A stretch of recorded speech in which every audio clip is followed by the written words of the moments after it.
Hello दोस्तों, कैसे हो। आज हम बात करेंगे कि केवीएस के जो फॉर्म भरे जा रहे हैं उनमें हमें कौन कौन से डॉक्यूमेंट की रिक्वायरमेंट है। क्योंकि जब भी आप फॉर्म भरना, चाहे वो आप खुद से भरो या फिर किसी भी कैफ़े से भरवाने जा रहे हो, तो आपको पहले पता होना चाहिए कि कौन कौन से डॉक्यूमेंट रिक्वायर्ड है। जब डॉक्यूमेंट आपको पता चल जाएगा तो सारे डॉक्यूमेंट आप एक जगह बना लोगे। क्योंकि फॉर्म भरने में जल्दीबाजी नहीं करनी है। अगर मिस्टेक होगी तो फिर उसे करेक्शन करने में काफ़ी दिक्कत होगी। तो जो भी आप फॉर्म भर रहे हो उसमें जो भी डिटेल फिल करनी है वो आपकी बिल्कुल करेक्ट होनी चाहिए और आपके पास में वो पूरी डिटेल होनी चाहिए। तो लेट्स स्टार्ट द वीडियो। तो बेसिक डिटेल में हम बात करें कि केवीएस का जब फॉर्म भर रहे हो तो क्या क्या चीज़ें चाहिए हमारी। तो यहाँ पे हम देख रहे हैं कि सबसे जो पहले जो होगा आपका, वहाँ पे बेसिक डिटेल है। बेसिक डिटेल में पहला क्या है कि वैलिड आईडी प्रूफ। और वैलिड आईडी प्रूफ आपका Aadhaar card, PAN card, voter ID card कुछ भी हो सकता है। उसकी ओरिजिनल और फोटोकॉपी आपके पास होनी चाहिए। दूसरा है ईमेल आईडी। बहुत सारे ऐसे कैंडिडेट होते हैं जो खुद की ईमेल आईडी नहीं रखते हैं, तो वो कैफ़े वाली दे देते हैं। तो ईमेल आईडी आप अपनी दीजिए, क्योंकि आप अपनी दोगे तो उसमें आपका कन्फर्मेशन आईडी और पासवर्ड भी आ जाएगा। दूसरी बात, जैसे ही आपका सिलेक्शन हो जाता है तो उसी ईमेल आईडी पे आपका जो वहाँ पे आप फिल करते हो तो उसमें आपकी उससे रिगार्डिंग डिटेल आपकी भेजी जाती है। Then mobile number, that is the very important. ये मोबाइल नंबर आप अपना ही दे तो अच्छा है, क्योंकि अगर कैफ़े वाले ने दिया है तो उससे रिगार्डिंग इन्फॉर्मेशन आएगी फॉर्म से रिगार्डिंग, तो वो आप तक नहीं पहुंचती है। तो ये आपका ही होना चाहिए। नेक्स्ट है फ़ोटो और सिग्नेचर। तो फ़ोटो और सिग्नेचर, आपका फ़ोटो लेटेस्ट होना चाहिए, सिग्नेचर भी किसी प्लेन पेज पे आपको कर लेना है। नेक्स्ट आपका थंब इम्प्रेशन, ये ज़रूरी है। अभी हाल फिलहाल ये शुरू हुआ है, क्योंकि इसमें आपके जो कैंडिडेट होता है उसकी जो डिटेल होती है वो सारी इसमें आपकी आती है। तो थंब इम्प्रेशन उसी पर्सन का हो जिसका वो फॉर्म भरा जा रहा है। नेक्स्ट, अगर आप ओबीसी, एससी, एसटी किसी भी कैटेगरी से बिलोंग कर रहे हो तो सर्टिफिकेट आपका लेटेस्ट होना चाहिए। सेंटर की जॉब है, अगर आपके पास में सेंटर का है तो वेल एंड गुड। अगर सेंटर का नहीं है, किसी स्टेट का है, तो कहीं कहीं स्टेट का भी सेंटर में चलता है। तो आपका ये जो भी जिस कैटेगरी से बिलोंग कर रहे हो तो वो सर्टिफिकेट आपका लेटेस्ट है। अगर नहीं है तो वो बनवा लीजिएगा, क्योंकि ओल्ड यहाँ पे नहीं चलता है। ये तो हुई हमारी बेसिक डिटेल। अब हम नेक्स्ट की बात करें तो नेक्स्ट में हमारा है कि क्या क्या चाहिए। आपका फादर नेम, ठीक है, फुल होना चाहिए, उसमें मिस्टेक नहीं होनी चाहिए फादर नेम में।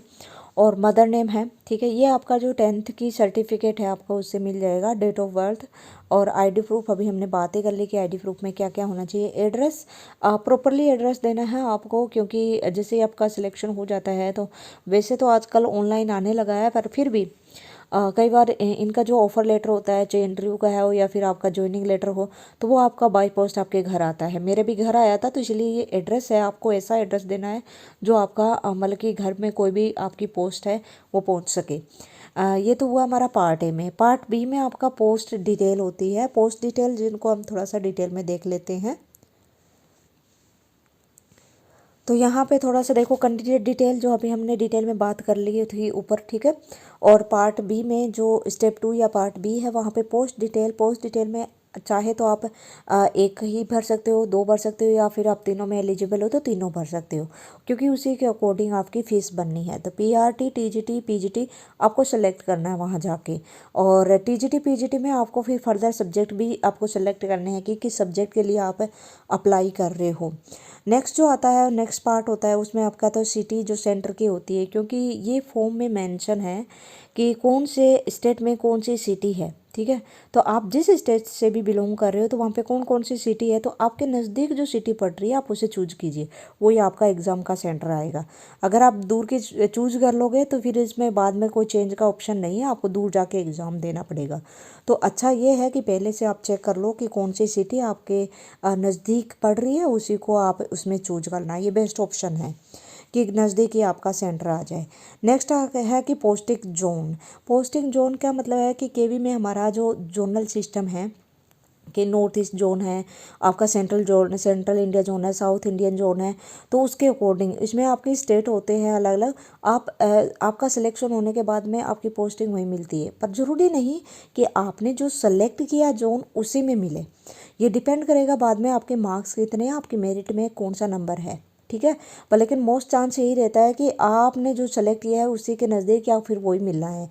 तो ये ध्यान से करना है, ये नहीं कि कहीं आप साउथ वाला या नॉर्थ ईस्ट वाला चूज कर ले जोन और आप यहाँ पे नॉर्थ में हो और फिर आपको दिक्कत होगी। तो जोन आपको पहले से सेलेक्ट करना है तो अपने नज़दीक एरिया का ही सेलेक्ट कर लेना। ये जोन पोस्टिंग जोन से रिलेटेड एक अलग से वीडियो बना देंगे हम कि कौन सा जोनल सिस्टम है, ये क्या है। और नेक्स्ट आता है आपका स्टेप में एकेडमिक क्वालिफ़िकेशन।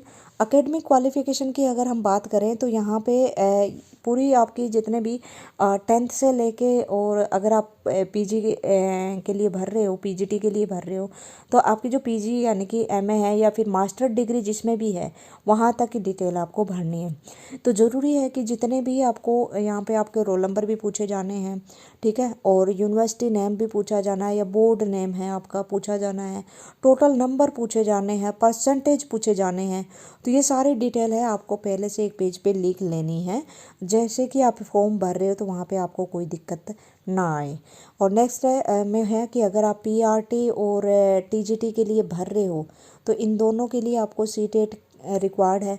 तो सीटेट की डिटेल आपको भरनी है, रोल नंबर भरने हैं, मार्क्स भरने हैं और किस ईयर में आपने पास किया था, वो सारी डिटेल आपके लास्ट वाले में है। कि ये छोटा सा वीडियो है, आई होप आपको क्लियर हो गया है कि आप फॉर्म भर रहे हो तो किन किन बातों को ध्यान में रखना है। क्योंकि फॉर्म भरते हुए गलती नहीं करनी है, क्योंकि जैसे ही आपका सिलेक्शन हो जाता है तो यही फॉर्म है, आपको इसकी कॉपी लेके जानी होती है और इसमें जो डिटेल आपने भरी है उसी के अकॉर्डिंग आपको कंसिडर किया जाएगा। All the best.